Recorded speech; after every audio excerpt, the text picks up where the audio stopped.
దేవాది దేవుడైన ప్రభువైన యేసుక్రీస్తు పరిశుద్ధ నామమునకే ఎల్లప్పుడు మహిమ కలుగును గాక.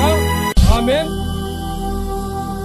పోలారం గ్రామంలో దేవుని యొక్క సువార్త ప్రకటించడానికి వచ్చాము.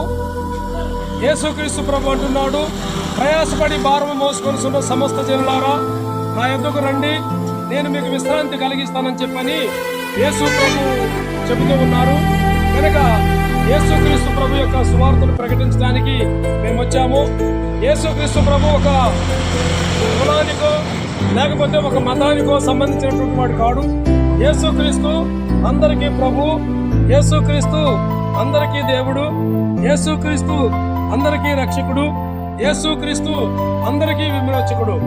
యేసు ప్రభు అంటున్నాడు, తూర్పు దిక్కు నుంచి మొదలుకొని పడమటి దిక్కు వరకు భూనివాసులు రమ్మని ఆయన పిలుస్తూ ఉన్నాడు. ఎందుకు ఆయన రమ్మని పిలుస్తూ ఉన్నాడంటే, మత్తయి సువార్త 11వ అధ్యాయం 28వ వచనంలో చూస్తే, ప్రయాసపడి భారము మోసుకొనిస్తున్న సమస్త జనులారా నా యొద్దకు రండి, నేను మీకు విశ్రాంతి కలిగిస్తానన్నాడు. మనకి ఈ లోకంలో మానవులమైనటువంటి మనకి ప్రతి మానవుడికి ఏదో ఒక కష్టం ఉంటుంది, ఏదో ఒక బాధ ఉంటుంది, ఏదో ఒక ఇబ్బంది ఉంటుంది. అయితే ఆ ఇబ్బందుల్లో నుంచి, ఇరుకుల్లో నుంచి, ఆ శోధనలో నుంచి, ఆ బాధల్లో నుంచి మనం విడుదల పొందాలంటే యేసుక్రీస్తు ప్రభు ద్వారానే. ఎందుకంటే యేసుక్రీస్తు ప్రభు మరణమును జయించి తిరిగి లేచినాడు.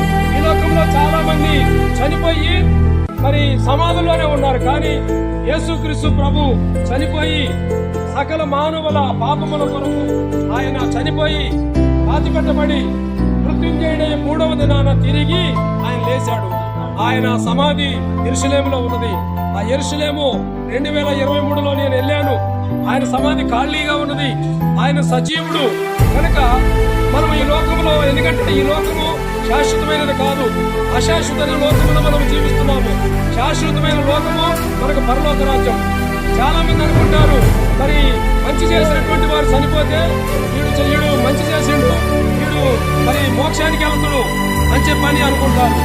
అదే చెడు చేసినటువంటి వాడు చనిపోతే వీడు మంచోడు కాదు, వీడు చచ్చిపోయిండు, వీడు నరకానికి వెళ్తాడు అని చెప్పంటారు. అందుకనే ఇక్కడ మనం ఈ లోక తదనంతరము రెండు మార్గాలు ఉన్నాయి. ఒకటి పరలోకం, మరి ఒకటి నరకం. అయితే పరలోకానికి మార్గము యేసు ప్రభు అంటున్నాడు, నేనే మార్గమును, నేనే సత్యమును, నేనే జీవమును, ఆ ద్వారానే తప్ప ఎవరు పరలోక రాజ్యం రారు అని. అందుకని మనం యేసు ప్రభుని నమ్ముకుంటే ఈ లోకములో మనం సుఖ సంతోషాలతో, ఆయురారోగ్యాలతో, ధనధాన్యాలతో, పిల్లా పాపలతో, పాడి పంటలతో మనం మంచిగా ఉంటాము. ఈ లోక తదనంతరము మనము యేసు ప్రభు ద్వారా పరలోక రాజ్యం వెళ్తాం. ఎందుకంటే పరలోక రాజ్యానికి మార్గము యేసుక్రీస్తు ప్రభు. మరి మేము యేసు ప్రభుని నమ్ముకున్నాము. మరి మీ గ్రామం వచ్చాము, మా దగ్గర పరలోకముపై బైబిల్లో మేము తీసుకోనండి. ఏదో ఒక కులానికి సంబంధించింది కాదు, ఒక మతానికి సంబంధించింది కాదు, మన మనసుకు సంబంధించింది, ఇది ఆత్మకు సంబంధించింది. మనం మంచిగా బ్రతకాలి, మంచిగా ఉండాలని యేసు ప్రభు ఏమంటున్నాడంటే, నిన్ను వలె నీ పొరుగు వారిని ప్రేమించండి, మిమ్మల్ని హింసించే వారి కోసము ప్రార్థన చేయండి. ఒక పూట 2 పూటలు నీకు భోజనం ఉంటే నీ ఎదుట ఎవరైనా లేనటువంటి వారు కనపడితే వారికి ఒక పూట భోజనం పెట్టండి. 2 వస్త్రాలుంటే లేని వాడికి ఒక వస్త్రం వేయండి అని చెప్పని యేసు ప్రభు చెప్తుంది. నిన్ను వలె నీ పొరుగు వారిని ప్రేమించండి.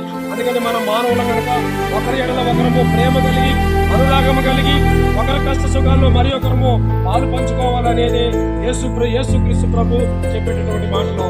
కనుక దేవుడు మిమ్మల్ని, మీ కుటుంబాలను దీవించి ఆశీర్వదించునుగాక. ఆమేన్, ఆమేన్, ఆమేన్.